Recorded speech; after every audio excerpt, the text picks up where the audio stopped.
آئندہ پیر تک ملتوی کر دی۔ عدالت نے ہدایت جاری کی کہ الیکشن کمیشن اور چیف سیکرٹری پنجاب چاہیں تو جواب جمع کرا سکتے ہیں۔ بات کریں ذوالفقار علی بھٹو کی سزائے موت کے خلاف صدارتی ریفرنس کی سماعت کی تو سپریم کورٹ نے اس کیس کی سماعت فروری کے تیسرے ہفتے تک آج ملتوی کر دی۔ دوران سماعت پیپلز پارٹی کے لائر رضا ربانی روسٹرم پر آئے۔ چیف جسٹس پاکستان نے استفسار کیا کہ کیا آپ عدالتی معاون ہیں؟ رضا ربانی نے جواب دیا کہ میں عدالتی معاون نہیں لیکن بختاور اور آصفہ بھٹو کا وکیل ہوں، ہم نے کیس میں فریق بننے کی درخواست جمع کرائی ہے۔ اس پر چیف جسٹس قاضی فائز عیسیٰ نے ریمارکس دیے کہ ٹھیک ہو گیا، اس درخواست کو دیکھتے ہیں۔ اس موقع پر عدالتی معاون بیرسٹر صلاح الدین روسٹم پر آئے جنہوں نے کہا کہ میری اہلیہ نواب احمد قصوری کی نواسی ہیں، عدالت فریقین سے پوچھ لے کہ کیا میری معاونت پر کوئی انہیں اعتراض تو نہیں۔ وکیل خواجہ حارث نے بھی کہا کہ میرے والد D G F S F Masood Mahmood کے بھٹو کیس میں وکیل تھے، اگر میرے اوپر بھی کسی کو اعتراض ہو تو بتا دیں۔ چیف جسٹس نے جواب دیا کہ آپ پر کسی فریق کو اعتراض نہیں، آپ فیئر ہیں، اس کا یقین سب کو ہے۔ عدالتی معاون مخدوم علی خان نے دلائل دیتے ہوئے کہا کہ صدارتی ریفرنس میں 4 سوالات پوچھے گئے ہیں، عدالت کے سامنے سوال بھٹو کی پھانسی پر عمل کا نہیں ہے، بدقسمتی سے ذوالفقار علی بھٹو کی پھانسی واپس نہیں ہو سکتی، عدالت کے سامنے اس دھبے کا معاملہ ہے۔ جسٹس میاں محمد علی مظہر نے استفسار کیا کہ کیا اس کیس میں عدالت نے کچھ کیا تو کیا ہر کیس میں کرنا ہوگا؟ وکیل مخدوم علی خان نے جواب دیا کہ اس ریفرنس کی بنیاد جسٹس نسیم حسن شاہ کا انٹرویو تھا۔ دوران سماعت احمد رضا قصوری روسٹم پر آئے۔ چیف جسٹس آف پاکستان نے احمد رضا قصوری کو بات کرنے سے روک دیا اور کہا آپ اپنی نشست پر بیٹھ جائیں، پہلے عدالتی معاون کو بات مکمل کرنے دیں، آپ کو ان کی کسی بات پر اعتراض ہے تو لکھ لیں۔ دوسری جانب پشاور ہائی کورٹ تحریک انصاف کے انتخابی نشان بیٹ کے حوالے سے اہم کیس کی سماعت کل کرے گا، جبکہ سپریم کورٹ نے تحریک انصاف کے بلے کے نشان کے لیے دائر درخواست 10 جنوری کو ہی سماعت کے لیے مقرر کی ہے۔ دوسری جانب خصوصی عدالت نے سائفر کیس میں تحریک انصاف کے بانی کی رہائی کی روبکا جاری کر دی ہے۔ سپریم کورٹ سے ضمانت ملنے کے بعد تحریک انصاف کے سابق چیئرمین ضمانتی منچل کے ان کے جمع کرا دیے گئے۔ آفیشل سیکرٹ ایکٹ عدالت کے جج ابو الحسنات نے روبکا جاری کیا۔ آپ کو بتاتے چلیں کہ توشہ خانہ اور 190 ملین پاؤنڈ کیس میں گرفتاری کے باعث بانی پی ٹی آئی جیل میں ہی رہیں گے۔ تفصیلی گفتگو کریں گے جناب شاہد خاقان بھائی صاحب، سابق وزیر اعظم ہیں، ہمارے ساتھ موجود ہیں۔ بھائی صاحب بہت شکریہ۔ پہلے تو کیسا آپ اس پر کیا کمنٹ کریں گے؟ آج جو یہ فیصلہ آیا، کیا تاحیات نااہلی ہونی چاہیے، نہیں ہونی چاہیے؟ نہیں، بالکل درست فیصلہ ہے۔ سپریم کورٹ نے ایک بڑی غلطی اسی کورٹ کی، انہوں نے اس کو ختم کیا ہے۔ قانون میں، آئین میں کہیں بھی تاحیات نااہلی کی گنجائش نہیں ہے، اور جو آپ کا فنڈامنٹل رائٹ ہے ریپرزنٹیشن کا، جو آئین آپ کو دیتا ہے، یہ اس سے محرومی ہے۔ تو یہ بہت اچھا کیا سپریم کورٹ نے، اس کو درست کر دیا ہے۔ لیکن میں گزارش یہ کروں گا کہ وہ حضرات جنہوں نے فیصلے کیے تھے، وہ اب کیا، ان کے کیا تاثر ہے، کیونکہ انہوں نے قانون سے بہت آگے جا کر یہ فیصلہ کیا۔ تو سوال یہ پیدا اٹھتا ہے کہ کیوں کیا؟ آخر سپریم کورٹ کے جج تھے، اور آج بھی ان میں سے کچھ لوگ سپریم کورٹ میں موجود ہیں۔ صرف یہ پوچھا جائے کیوں کیا، یا یہ بھی پوچھا جائے کس کے کہنے پہ کیا؟ نہیں، تاریخ پوچھتی ہے نا کہ کیوں کیا، کون سی آپ نے لیگل پریسیڈنٹ اس کا موجود تھا کہ آپ نے تاحیات نااہلی کی ہے۔ تو ہم نے یہ بدقسمتی سے اپنے ملک میں یہ تماشے لگائے ہیں ماضی میں، تو آج عوام کا اعتماد نہ سیاست پر ہے، نہ عدالتوں پر ہے۔ وہی عدالتیں ہیں 6 سال پہلے کچھ اور فیصلے کرتی ہیں، آج کچھ اور فیصلے کرتی ہیں۔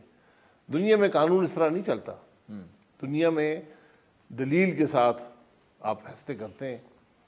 اور جو یہ میاں نواسی صاحب والا کیس تھا، یہ تو بہت بڑی زیادتی تھی کہ آپ نے چلتی حکومت توڑی، اس کا جواب کون دے گا؟ بغیر کسی وجہ کے اس ملک کا سپریم کورٹ جو تھا وہ ٹرائل کورٹ بنا، اور اس نے، یعنی اتنی مزہ کا خیز بات ہے، جب بھی آپ اس کو دیکھیں اس فیصلے کو، کہ ڈائریکٹر فیس جو نہیں لی تھی اس کو ایسٹ ڈکلیئر کیا، اور پھر اس کو جوڑا کہ آپ نے، جب یہ ایسٹ تھا آپ کا، حالانکہ کمپنی ختم ہو گئی تھی اور ڈائریکٹر کی فیس تھی، اگر انہوں نے لے لی ہوتی تو ڈکلیئر نااہل نہ ہوتے، اگر فیس لے لی ہوتی تو نااہل نہ ہوتے، کیونکہ وہ خرچ ہو جاتا۔ اب یہ کہا جی وہ چونکہ آپ نے نہیں لی تو آپ کو ایسٹ تھا، آپ نے ڈکلیئر نہیں کیا۔ اور بات یہ ہے کہ ایک شخص تمام اثاثے بھی دیتا ہے, سب کچھ دیتا ہے, اگر ایک بیچ میں سے ایک چھوٹی سی رقم رہ بھی جائے تو یہ تاحیات نااہلی کا باعث بنتی ہے. یہ جو بھائی صاحب آپ نے بات کی نا کہ ایک اہم نقطہ ہے کہ جنہوں نے یہ فیصلے کیے ان سے پوچھا بھی جانا چاہیے کہ کیوں کیے. اچھا, اب اس بات کا تعین یہ پوچھے گا کون؟ کیا اسی فیصلے میں, یا جب تفصیلی فیصلہ آئے گا تو سپریم کورٹ ہی ان سے پوچھ لے, یا پارلیمان انہیں بلا کے پوچھے گا کون؟ یہاں تو کسی سے کوئی پوچھ سکتے نہیں ہے نا, پوچھتی پھر تاریخ ہی پوچھتی اور کوئی جگہ ہے نہیں بدقسمتی سے. لیکن یہ سبق ہے مستقبل کے لیے کہ جب آپ ان کرسیوں پر بیٹھتے ہیں, یہ بڑی کرسیاں ہیں, عدلیہ کی کرسی ہو, حکومت کی کرسیاں ہوں, دیگر اداروں کی کرسیاں ہوں, بڑی ذمہ داری کی کرسی ہے. اور اس وقت آپ کو کوئی کرسی نہیں ہے؟ جی, آپ کو کوئی کرسی نہیں, مجھے کرسی پسند نہیں, کرسی کا راستہ, مجھے کرسی پسند ہے, کرسی کا راستہ پسند نہیں. اچھا. اور دوسری بات یہ ہے کہ یہ سب حضرات جو ان کرسیوں پر بیٹھتے ہیں یہ ایک حلف لیتے ہیں آئین کے تحت. ذرا وہ حلف پڑھ لیں. یہ اس قسم کے فیصلے ایک جج کے حلف سے انحراف ہے.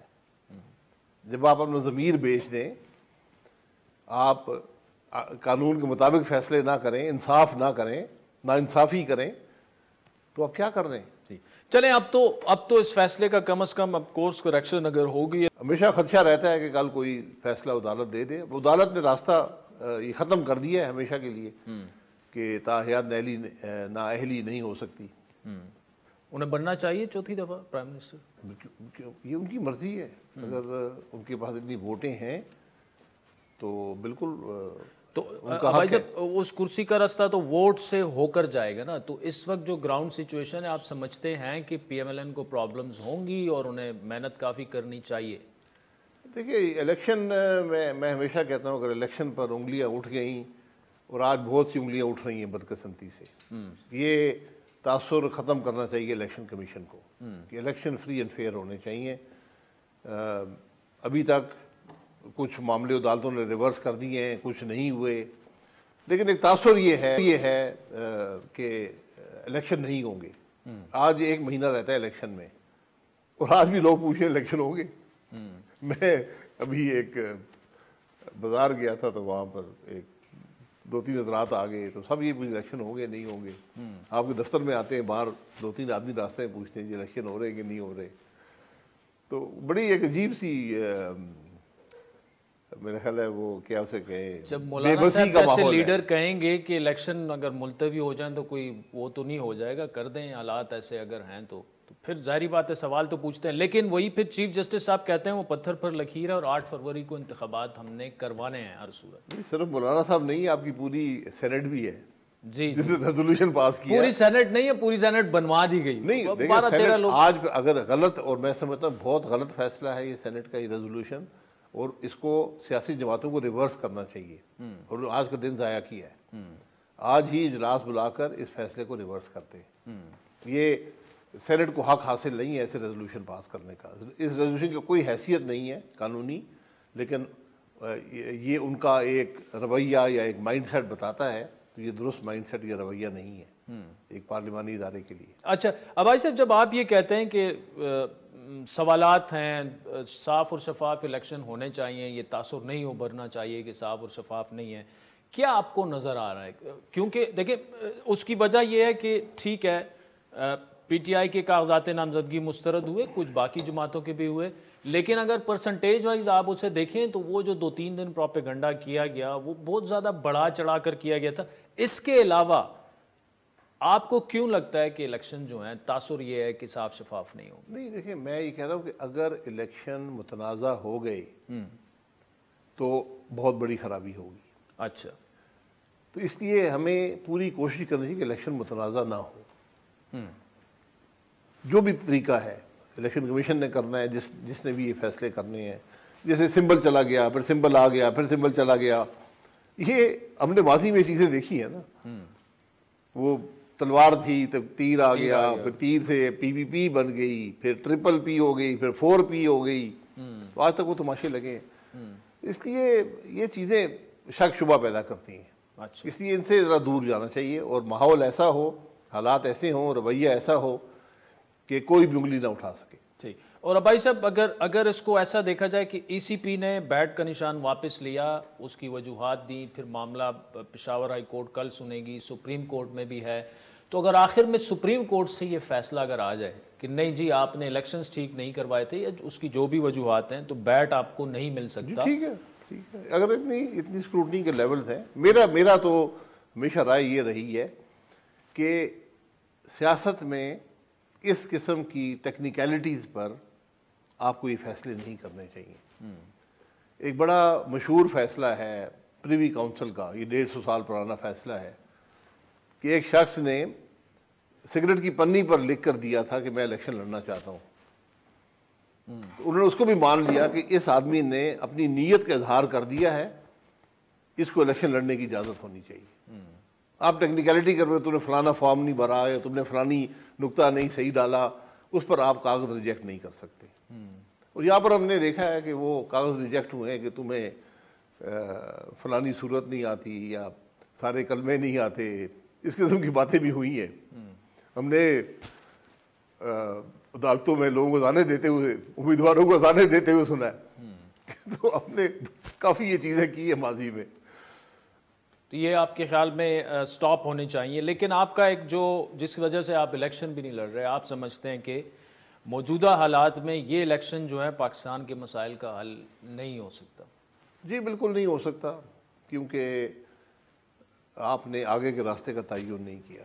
آج ساری جماعتیں اقتدار میں رہ چکی ہیں، ہر جماعت. ان کے پاس کیا فارمولہ ہے کہ وہ آگے مسائل کو حل کریں گے؟ اور پھر میں نے کہا کہ یہ 18 کے الیکشن میں کیا ہوا، آج کیا ہو رہا ہے ملک کے اندر، یہ بڑی عجیب عجیب باتیں ہیں. تو جب ہم ایک جمہوریت سے تھوڑا ہٹ جائیں گے، آئین سے ہٹ جائیں گے، پھر خرابیاں پیدا ہو جاتی ہیں. تو سر آئین کا کیا کریں جو کہ کہتے ہیں 90 روز میں آپ نے الیکشنز کرانے ہیں؟ 90 نہ ہو جائیں، چلے 100 دن ہو جائیں. چلے وہ ہو گئے نا، وہ ہو گیا، وہ طے ہو گیا کہ جو بھی وجوہات تھیں وہ ہو گئیں. اب آپ نے الیکشن کروانے ہیں.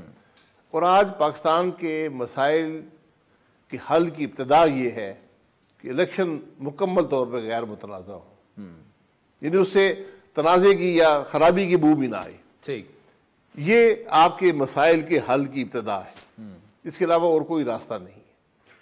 اچھا بھائی صاحب، آپ الیکشن تو نہیں لڑ رہے جی؟ آپ کی فیملی کا کوئی بندہ آپ کے آبائی حلقے سے مری سے لڑ رہا ہے؟ نہیں، میرا کوئی کسی آپ کے بیٹے نے بھی نہیں جمع کروایا؟ کسی نے جمع. اچھا، نواز شریف صاحب سے لاسٹ ملاقات جو ہے وہ ان کے آنے سے پہلے لندن میں ہوئی تھی جی لاسٹ ملاقات. تو ابھی کوئی رابطہ وغیرہ فی الحال نہیں، ان کی اپنی مصروفیات ہیں، وہ رابطہ جب بھی وہ کرنا چاہیں میں حاضر ہوں. ٹھیک، یعنی آپ کے یہ پارٹی ٹکٹس وغیرہ اور اس میں کوئی آپ نے؟ نہیں، میرا کوئی عمل دخل نہیں. میں تو پارٹی ٹکٹ میں لڑ نہیں رہا، خود نہیں لڑ رہا، تو میں کیا کہہ سکتا ہوں. ایک بھائی صاحب، لیکن آپ ابھی بھی پارٹی کا حصہ تو ہیں، تو اب 30 دن رہ گئے ہیں. نہیں، پارٹی کا حصہ جب آپ ٹکٹ میں نہ لڑیں تو پارٹی کا حصہ پھر مشکل ہوتا ہے رہنا.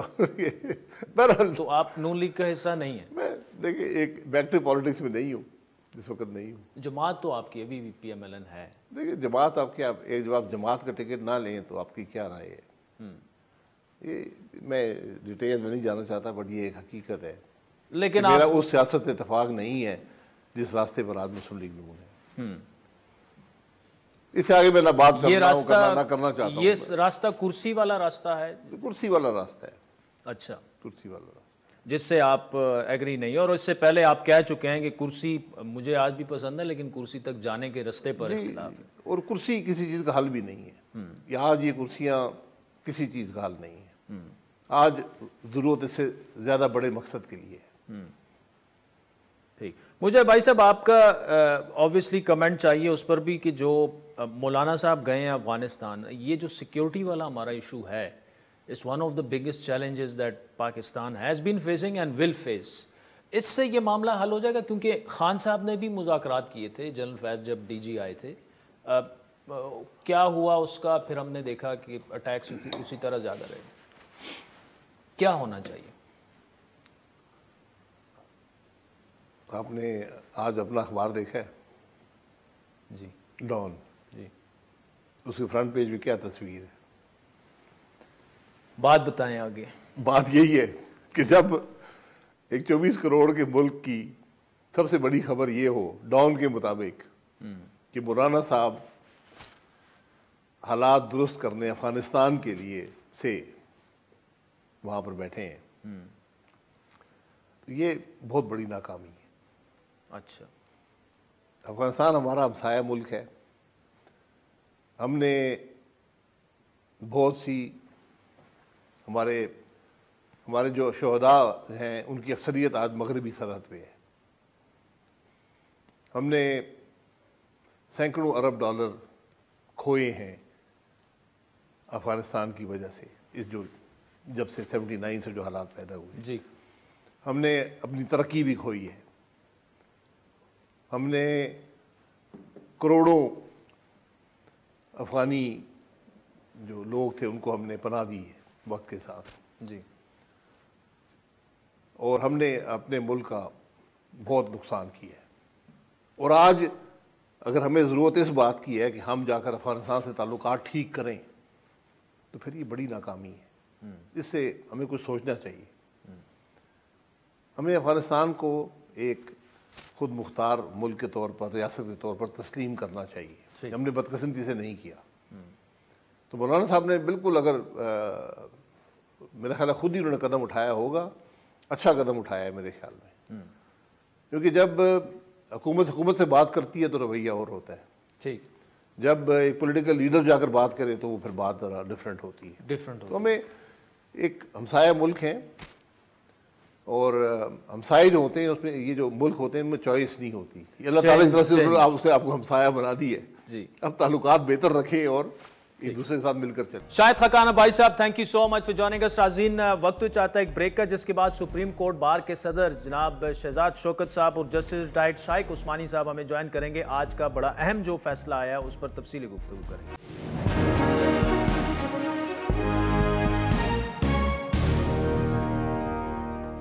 ویلکم بیک ناظرین، الیکشنز میں تقریباً 1 مہینے کا ٹائم رہ چکا ہے۔ آج بھی بڑا اہم فیصلہ آیا جس میں تاحیات نااہلی جو ہے 62(1)(f) کے تحت وہ کالعدم قرار دے دی گئی ہے، اور سمیع اللہ بلوچ کا جو فیصلہ تھا اسی کے تحت یہ پورا معاملہ ہوا۔ تو اس کی اوبویسلی اس فیصلے کی جو پولیٹیکل امپلیکیشنز ہیں وہ بھی ہوں گی، اور اس کا سب سے بڑا فائدہ جو ہے وہ سابق وزیر اعظم میاں نواز شریف کو ہے، 3 ٹائم پرائم منسٹر رہ چکے ہیں۔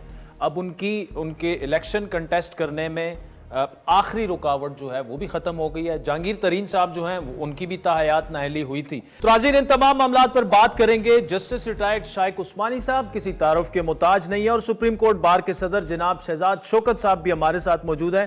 شائق عثمانی صاحب، ایک تو فرسٹ آپ کا کمنٹ جو یہ فیصلہ آیا، اور اس کے بعد 2 اہم چیزیں جو آرڈر آف دا کورٹ پڑا ہوا ہے میرے سامنے، جس میں پیرا نمبر 4 اور پیرا نمبر 7 ہے، جس میں یہ کہا گیا ایک تو کہ جو ریپرزنٹیشن کا بنیادی حق ہے وہ متاثر ہو رہا تھا اس قسم کے فیصلوں کے، اور پھر جو الیکشن ایکٹ میں ترمیم کرائی گئی گزشتہ سال وہ چونکہ موجود ہے آلریڈی، تو اسی لیے 5 سال جو ہیں وہ کافی ہوتے ہیں۔ تو سر آپ کا کمنٹ جی پلیز۔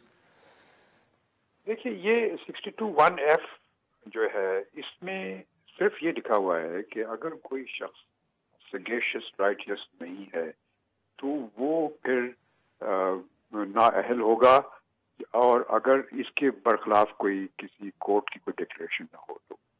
لیکن اس میں کوئی مدت نہیں لکھی ہوئی، صرف یہ لکھا ہوا ہے سگیشس رائٹیس۔ تو اس کو اس وقت کے جو بینچ تھی اس نے اس کو کہا کہ کیونکہ سگیشس رائٹس کو انہوں نے ٹرانسلیٹ کیا صادق اور امین لفظ سے، جس کی کہ بالکل کنوٹیشن بالکل مختلف ہیں، جو سگیشس اور رائٹس سے بالکل مختلف ہے، تو اس کو انہوں نے صادق امین ذکر کیا۔ تو وہ کوالٹیز جو کہ صرف رسول کریم میں تھیں اور پیغمبروں میں ہوتی تھیں، تو انہوں نے اس کو اس طرح سے کیا، اور اس وجہ سے انہوں نے کہا کیونکہ ایک دفعہ کوئی سگیشس رائٹس یا صادق اور امین نہیں ہے تو ہمیشہ کے لیے نہیں رہے گا، اور انہوں نے ہمیشہ کے لیے اس کو تاحیات نااہلی کر دی۔ اور وہ اس چیز کا خیال نہیں رکھا کہ بہت سے دوسرے افینسز جو ہیں جو 63 میں دیے گئے ہیں، 63 جو شک ہے اس میں دیے گئے، اس میں 5 سال کی یا 3 سال کی دی گئی ہے نااہلی۔ اب یہ فیصلہ ہو گیا، کس وجہ سے ہوا، کیوں ہوا، اس میں ہم جاننا نہیں چاہتے کیونکہ اس میں سیاسی پہلو انوالو ہے، لیکن اب اس کے بعد جب پارلیمنٹ نے اس میں اب امینڈمنٹ کی، کیونکہ کیسے کی اس میں ہم نہیں جائیں گے، لیکن انہوں نے امینڈمنٹ کر دی. اب یہ سپریم کورٹ کے پاس یہ فیصلہ کرنا تھا، ان کے سامنے جو سوال تھا وہ یہ تھا کہ کیا اس صورت میں جب کہ ایک سپریم کورٹ نے اپنی ڈسکریشن سے ایک انٹرپریٹیشن کی جس کی کوئی خاص گنجائش نہیں تھی، تو اس صورت میں کیا پارلیمنٹ کا اگر کوئی قانون پاس ہوتا ہے جو کہ اس کی نفی کرتا ہے تو کیا چیز پریویل کرے گی؟ قانون جو پارلیمنٹ نے بنایا ہے یا سپریم کورٹ کی اپنی انٹرپریٹیشن؟ یہ فیصلہ کرنا تھا اور وہ سپریم کورٹ نے اس کا فیصلہ دے دیا. انہوں نے کہا کہ جو پارلیمنٹ نے فیصلہ کیا الیکشن ایکٹ میں ترمیم کر کے وہ حاوی ہوگا اس پر. یہ بڑا صحیح فیصلہ تھا اور میرے خیال میں ایک بہت ناانصافی جو ہوئی تھی وہ ختم ہو گئی اپنی جگہ پر. اور جو ایک چیز اور بھی نوٹس کرنے کی ضرورت ہے، کیونکہ جو فیصلہ سپریم کورٹ نے پہلے کیا تھا، کیونکہ یہ توبہ کی گنجائش تو اسلام میں ہوتی ہے، اور توبہ وہ پوائنٹ جب آیا سمیع اللہ بلوچ کے کیس میں تو اس وقت انہوں نے کہا ہاں ٹھیک ہے، اگر وہ معافی مانگ لیتے ہیں تو وہ نااہلی ختم ہو جاتی ہے، یعنی توبہ کو ایکسیپٹ کیا، لیکن وہ ججمنٹ ایک قسم کی برقرار رکھی جو کہ پہلے دی گئی تھی. لیکن اب یہ چیز ختم ہو گئی. اب جو ہے نااہلی صرف 5 سال کی ہوگی، اور جن کی جو پچھلی دفعہ جو نااہل ڈکلیئر کیے گئے تھے تاحیات، وہ نااہلی ان کی ختم ہو گئی. بڑی چیز. شہزاد شوکت صاحب، سپریم کورٹ بار ایسوسیشن کا اس پر کیا موقف؟ جو آپ نے شائق عثمانی صاحب کو سنا کہ جو ناانصافی ہوئی، اور ناانصافی ختم کرنے سے بھی زیادہ جو ایک کلیئرٹی اب آ گئی ہے کہ نااہلی جو ہے وہ 5 سال کی ہی ہوگی. دیکھیے، سپریم کورٹ بار ایسوسیشن کی تو اپنی پٹیشن جو تھی وہ اسی سبجیکٹ پر فائل ہوئی تھی، ہمارے پریویس پریزیڈنٹ صاحب نے کی تھی، یہی کہنے کے لیے کہ یہ ایک زیادتی ہو گئی ہے سمیع اللہ بلوچ کے کیس میں، اور لائف ٹائم ڈسکوالیفیکیشن کا کوئی کانسیپٹ کانسٹیٹیوشن میں چونکہ نہیں ہے، لہذا اس بات کو کلیریفائی کیا. تو Supreme Court Bar Association can rightly take pride in this judgment, اور ہم تو یہ شروع سے سپریم کورٹ کے سامنے بار بار یہ کہتے رہے ہیں کہ دیکھیے آئین میں کہیں پر لائف ٹائم ڈسکوالیفیکیشن کا کوئی ذکر نہیں ہے، تو برائے مہربانی اس بات کو کلیریفائی کریں کہ یہ سمیع اللہ بلوچ کے کیس میں جو آپ نے ایک لائف ٹائم ڈسکوالیفیکیشن کا کانسیپٹ امپورٹ کیا ہے یہ آئین سے بھی بالا تر ہے، لہذا اس کو کلیریفائی کریں. اور supreme court has done wonders by explaining the circumstances in which lifetime disqualification seriously does not exist, and it is 5 years جیسے کہ پارلیمان نے مقرر کی ہے اب 232 سیکشن میں ترمیم. ٹھیک. شائق عثمانی صاحب، اب آگے کیا ہوگا؟ کیا جو 62(1)(f) ہے کہ اس میں یہ اس کا اندراج ہو جائے گا کہ 5 ایئرز جو ہے وہ اب ڈسکوالیفیکیشن ہوگی؟ کیونکہ وہ تو 2/3 میجورٹی سے ہی آئین میں ترمیم کرنی پڑتی ہے، لیکن کیا اس فیصلے کے بعد اب آئین میں ترمیم کی بھی ضرورت نہیں رہ گئی؟ نہیں، میرے خیال میں تو آئین میں ترمیم کی ضرورت پڑے گی، کیونکہ کنفیوژن ہو گیا اور ابھی یہ معاملہ ختم نہیں ہوگا، اس پہ اور بھی بحث ہوگی، کیا پتہ اور بھی پٹیشنز فائل ہوں. تو اس چیز کو ختم کرنے کے لیے تاکہ یہ معاملہ ہمیشہ کے لیے دفن ہو جائے، ان کو ضرورت ہے کہ نئی حکومت جو بھی آئے گی اور ساری پارلیمنٹ مل کر کے اس میں یونانیمس طریقے سے یہ فیصلہ کریں کہ ایک امینڈمنٹ کریں آئین میں، تاکہ یہ معاملہ ہمیشہ کے لیے ختم کر دیں. آرٹیکل 62 جو ہے اس میں ریکویزٹ امینڈمنٹ کریں تاکہ یہ ایمبیگوٹی جو پیدا ہوئی تھی یہ ختم ہو جائے. ٹھیک. تو شہزاد شوکت صاحب، شائق عثمانی صاحب کا تو ان کا اوپینین یہ ہے کہ 2/3 میجورٹی سے ہی آئین میں امینڈمنٹ کرنی پڑے گی. اب آپ کیا ان سے ایگری کرتے ہیں یا ڈیفرنٹ؟ کیونکہ اب ڈیپینڈ کرتا ہے ہنگ پارلیمنٹ آ جاتی ہے، کیا ہوتا ہے کیا نہیں ہوتا، اور 2/3 اگر میجورٹی اس کو نہیں کرنا چاہ رہی تو پھر کیا ہو سکتا ہے؟ کیا یہ ایک دفعہ پھر یہ آئینی بحران جو ہے سر اٹھا سکتا ہے، یا آج کے فیصلے کے بعد آپ سمجھتے ہیں کہ it should be done and dusted? دیکھیں، شائق صاحب میرے اساتذہ میں سے ہیں، لہٰذا میں ان سے برملا تو ظاہر اختلاف نہیں کر سکتا، لیکن میری اپنی ایک رائے ہے اس پہ کہ آرٹیکل 62(1)(f) میں تو کوئی آؤٹر لمٹ آف ڈسکوالیفیکیشن نہیں دی گئی، اور پارلیمان نے سیکشن 232 میں صرف یہ کہہ دیا ہے کہ جہاں 62(1)(f) کے تحت ڈسکوالیفیکیشن ہوگی اس کی آؤٹر لمٹ جو ہے وہ 5 سال. تو آئین میں ترمیم کر لیں تو ابہام بالکل بھی نہیں رہے گا, لیکن اس وقت the law as it stands today sufficiently explain ہو گیا ہے کہ جہاں یہ آئے گا ڈیکلیریشن 62(1)(f) کا, تو اس کی ڈسکوالیفیکیشن جو اس ڈیکلیریشن کے ساتھ آئے گی وہ 5 سال ہی ہوگی. اور شاید یہ پارلیمان کے اختیار میں تھا. سپریم کورٹ نے یہ کہا ہے اپنی شارٹ آرڈر میں کہ چونکہ ہمارے سامنے یہ ایشو تھا ہی نہیں تو ہم اس پر فیصلہ نہیں کریں گے. لیکن وہاں پر اس پر کافی گفتگو دوران بحث سپریم کورٹ کے سامنے ہوئی کہ کیا یہ 232 جو ہے اس کو کوئی چیلنج کرتا ہے کہ نہیں کرتا. تو وہاں پر موجود تمام پارٹیز کے ہر مکتبہ فکر کے نمائندے موجود تھے, جنہوں نے سب نے بیک زبان یہ کہا کہ جی سیکشن 232 کو ویلڈ لا ہم سب مانتے ہیں. تو سپریم کورٹ نے کہا جب کوئی اس کی وائریز کو کوئی کوشچن ہی نہیں کر رہا اس لا کی, تو ہم اس پر فیصلہ کیوں دیں. تو لہٰذا میں سمجھتا ہوں کہ کانسٹیٹیوشن امینڈمنٹ اگر آ جائے گی تو بہت اچھی بات ہے, لیکن اگر نہیں بھی آتی تو ڈسکوالیفیکیشن آرٹیکل 62(1)(f) کی 5 سال سے زیادہ نہیں ہو سکتی. ٹھیک. شہزاد شوکت صاحب, جسٹس ریٹائرڈ شائق عثمانی صاحب, سو مچ فار جوائننگ اس. ناظرین, وقت ہوئی چاہتا ہے ایک بریک کا, جس کے بعد JUI کے رہنما حافظ حمداللہ صاحب ہمیں جوائن کریں گے. ہمارے ساتھ رہیے گا.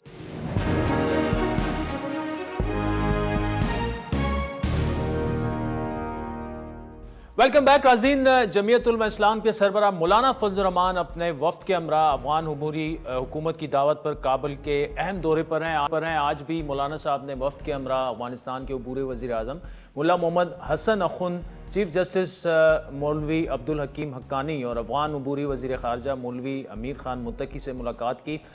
JUI کے سربراہ نے اس ملاقات میں یہ بھی واضح کیا کہ ان کا جو دورہ ہے وہ دونوں ممالک کے درمیان تناؤ کو کم کرنے کے لیے. مولانا صاحب نے اتوار کے روز نائب وزیر اعظم جو ہیں افغانستان کے مولوی عبدالکبیر, ان سے بھی ملاقات کی, جس میں افغان وزیر خارجہ بھی شامل تھے اور افغان حکام بھی اس میں شریک ہوئے. مولانا فضل الرحمان کا دورہ کابل حال میں افغان انٹیلیجنس کے نائب سربراہ ملا شیری اخند کے دورہ پاکستان کے فوری بعد ہو رہا ہے, جو اس اعتبار سے تو اہمیت کا حامل ہے ہی, لیکن پاکستان میں ہونے والے 8 فروری کے عام انتخابات کے تناظر میں بھی یہ دورہ خاصی اہمیت کا حامل ہے, کیونکہ خصوصاً خیبر پختونخوا اور بلوچستان میں دہشت گردی کے بڑھتے واقعات ان آوازوں کو ہوا دے رہے ہیں کہ انتخابات کو کچھ وقت کے لیے مؤخر کیا جائے. اور یہ مطالبہ اس وقت JUI کی طرف سے بھی بار بار سامنے آیا. مولانا صاحب نے اپنے دورے پر جانے سے پہلے جو سلیم صافی صاحب کو انٹرویو دیا اس میں بھی انہوں نے یہی بات کی. دیگر جماعتیں جو ہیں البتہ وہ مولانا صاحب کے اس مطالبے کی حمایت نہیں کر رہی. دہشت گردی کے حالیہ واقعات ہوں یا پھر ماضی کے چند سالوں پر نظر دوڑائیں تو 80% واقعات جو ہیں وہ کالعدم TTP یا داعش اور BLA ان میں ملوث ہونے کے ان کے شواہد پائے گئے ہیں. اور Pakistan Institute for Peace Studies کی جو دہشت گردی سے متعلق حالیہ رپورٹ ہے ان میں بھی یہ سارے فگرز جو ہیں وہ سامنے آئے ہیں. اب کابل سے اطلاعات یہ بھی ہیں کہ مولانا صاحب کالعدم TTP کی لیڈرشپ سے بھی کابل میں ملاقات کریں گے. ان تمام معاملات پر گفتگو کرنے کے لیے ہمیں جوائن کر رہے ہیں JUI کے سربراہ حافظ حمداللہ صاحب. حافظ صاحب بہت شکریہ.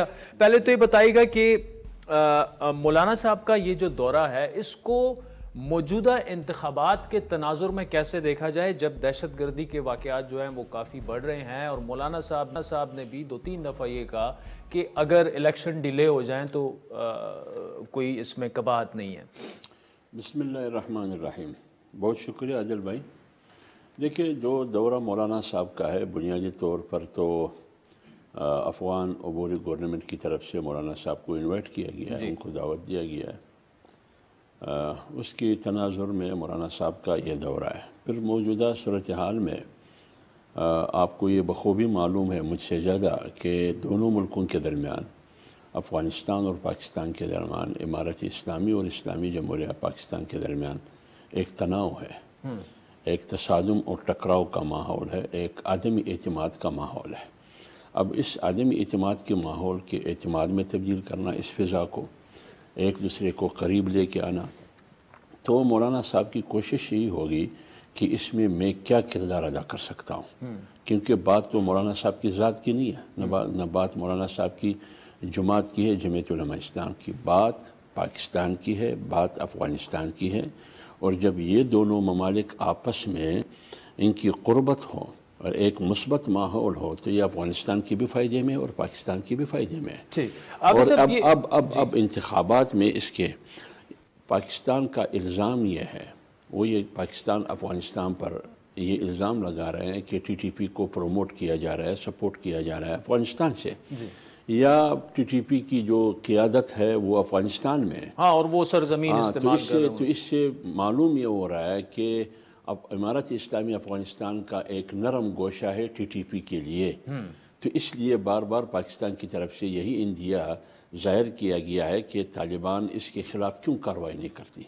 تو اس سلسلے میں اگر فرض کرے مولانا صاحب کا دورہ، بنیادی چیز امن ہے، اس کے نتیجے میں امن بحال ہو جاتا ہے یا کوئی اعتماد اور قربت کا فضا پیدا ہو جاتا ہے، تو لا محالہ پاکستان پر اور افغانستان دونوں پر اس جغرافیے پہ اثرات پڑے گی، بالخصوص سیکورٹی کے حوالے سے.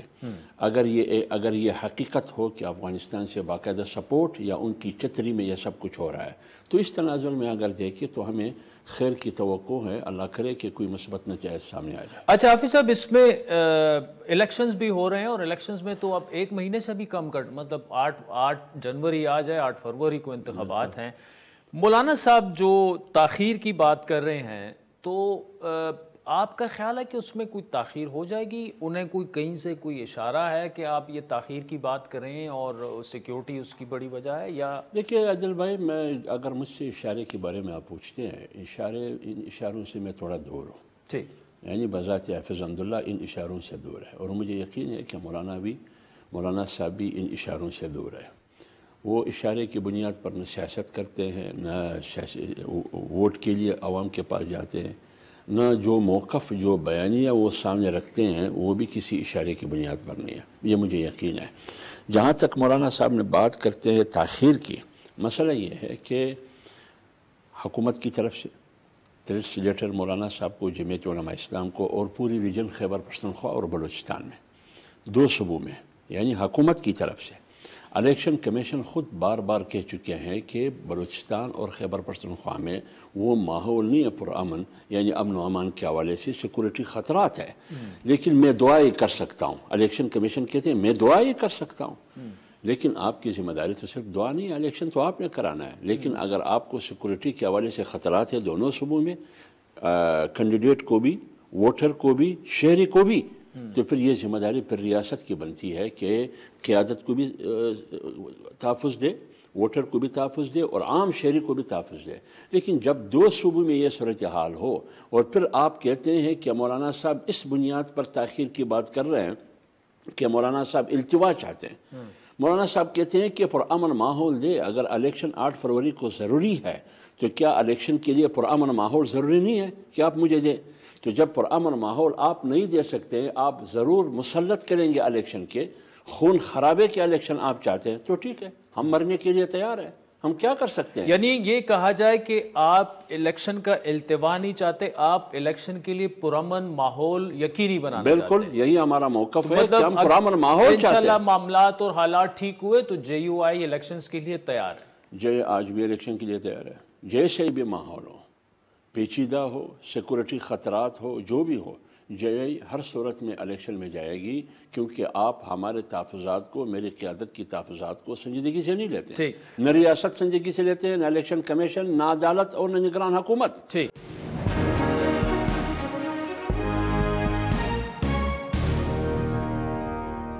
حافظ صاحب، ویورز کے لیے ایک چیز سمجھنی ہے کہ مولانا صاحب کو کلوز سمجھا جاتا رہا ہے. افغان جہاد سے لے کر آج تک جو مولانا صاحب کا کردار بھی رہا ہے، طالبان کے ساتھ بھی، اور آپس میں آپ کی رشتہ داریاں بھی ہیں، ایک ہی مدرسے سے پڑھے ہوئے، اور یہ سارے جو معاملات، اس کے باوجود جے کو ان ایلیمنٹ سے کیوں تھریٹس ہیں اور بار بار کیوں حملے ہو رہے ہیں؟ آپ پر ہوئے، مولانا صاحب پر ہو رہے ہیں، تھریٹ ان کو ہے، مولانا صاحب کے صاحبزادے کو بھی تھریٹ ہے. تو کیا یہ طالبان کے اندر سپلنٹر گروپس ہیں جو کہ ان کے وہاں مخالف ہیں اور یہاں آپ؟ دیکھیے عادل بھائی، بات یہ ہے کہ حملہ کیا جاتا ہے یا تھریٹس، دھمکیاں دی جاتی ہے، یا یہاں تک کہ اگر آپ کے گھر پہ کارنر میٹنگ ہو تو آپ کو بھی دھمکی دی جاتی ہے، آپ کو بھی معاف نہیں کیا جاتا ہے. لہٰذا کہ آپ کسی گھر پہ کارنر میٹنگ بھی نہیں کر سکتے ہیں. باقاعدہ پمپلیٹ تقسیم کر رہے ہیں کہ کوئی بھی ان کا ساتھ نہیں دینا ہے جمعیت علماء اسلام کا ساتھ، جمعیت علماء اسلام کی قیادت کے ساتھ، ان کے کینڈیڈیٹ کے ساتھ.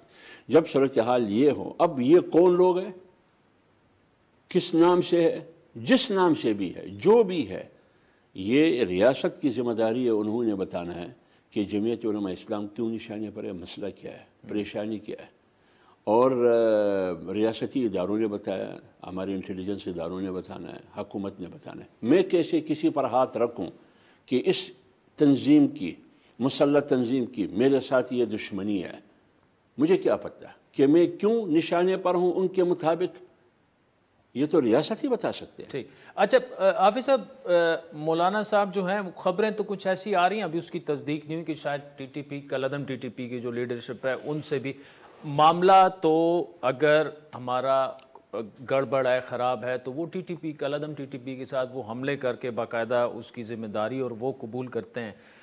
اگر وہ آئین پاکستان نہیں مانتے اور وہ کہتے ہیں کہ جی ہماری عملداری ہوگی، وہ تو ریاست نہیں کر سکتی، تو اس کے باوجود آپ سمجھتے ہیں کہ یہ معاملہ مذاکرات کے پہلے بھی مذاکرات ہو چکے ہیں، جنرل فیض کے دور میں بھی ہوئے، عمران خان صاحب کے دور میں بھی ہوئے، کوئی ان کا ہمیں نقصان نہیں اس کا ہوا. اب ان مذاکرات سے اگر وہ ٹی ٹی پی کی لیڈرشپ سے وہاں ملتے ہیں تو یہ معاملہ آگے کی طرف جا سکتا ہے؟ دیکھیے عادل بھائی، مولانا صاحب کے جانے کا اور جنرل فیض کے جانے میں بہت بڑا فرق ہے. اچھا، ٹھیک ہے نا، وہ آپ کو بھی معلوم ہے اور مجھے بھی معلوم ہے. عمران خان وزیر اعظم تھے، جنرل فیض ڈی جی آئی تھے، وہ کیسے گئے، کیوں گئے، پھر اس کے نتیجے میں ہوا کیا. عمران خان نے خود تسلیم کیا کہ 35 سے 40 ہزار ٹی ٹی پی کے لوگ ہم واپس لا چکے پاکستان. کیا پاکستان کی موجودہ حکومت نے یا عدالت نے یا جو بھی ہو، کسی نے پوچھا کہ آپ نے یہ 35-40 ہزار کیسے لے کے ادھر پاکستان میں آپ نے بٹھا دیا؟ ابھی جو صورتحال کا سامنا ہے، ریاست کو اور قوم کو اس کا حساب کون دے گا، اس کا جواب کون دے گا؟ مولانا صاحب اس تناظر میں نہیں گئے. مجھے یہ پتہ نہیں ہے کہ مولانا صاحب ٹی ٹی پی کی قیادت سے ملیں گے یا نہیں ملیں گے. آپ نے بتایا، آپ کی وجہ سے مجھے یہ اطلاع ہوئی، خبر ہوئی، لیکن مجھے یہ علم نہیں ہے کہ مولانا صاحب ٹی ٹی پی سے ملیں گے یا ان سے ملاقات ہوگی. باقی افغان گورنمنٹ کے جو بھی ذمہ دار ہیں ان سے ملاقات ہوگی. اچھا حافظ صاحب، آخر میں آج ایک اہم فیصلہ بھی آیا سپریم کورٹ کا، آپ نے دیکھ لیا ہوگا کہ تاحیات نااہلی جو ہے وہ ختم ہو گئی ہے، جس کے بعد اب نواز شریف صاحب کی بھی الیکشن لڑنے میں کوئی قدغن نہیں رہ گئی، وہ جہانگیر ترین صاحب کی بھی کوئی نہیں رہ گئی. ایسے فیصلے جو ہیں ہونے چاہیے، نہیں ہونے چاہیے؟ میرے خیال میں جو فیصلہ تاحیات نااہلی کا گزشتہ عدالت نے کی، سپریم کورٹ نے، وہ غلط تھا. وہ فیصلہ بالکل غلط تھا. ایک آدمی کو آپ نے تاحیات ڈسکوالیفائڈ کیا، تاحیات نااہل کیا، کیوں؟ اقامے کی بنیاد پر. ڈرامہ رچایا پانامے کا اور نکلا اقامہ، اور پھر اقامے کے لیے کوئی ضابطہ، کوئی قانون نہیں تھا. پھر بلیک لا ڈکشنری ہے، پتہ نہیں کیا، وہ آپ نکال کے وہاں سے اس بنیاد پر آپ نے ایک شخص کو جو 3 بار وزیر اعظم بنے، تاحیات نااہل کیا. یہ کنسپٹ ہی غلط ہے. لہٰذا آج جو سپریم کورٹ نے فیصلہ کیا کہ تاحیات نااہلی، یہ بالکل غیر آئینی، غیر قانونی فیصلہ ہے. اس کی جمعیت علماء اسلام سپورٹ کرے گی. حافظ حمداللہ صاحب، thank you so much for joining اس. ناظرین، آج کے پروگرام پر فیڈ بیک ضرور دیجیے گا. ہمارا ٹویٹر @عادل شاہ زیب. اجازت دیجیے، اللہ حافظ.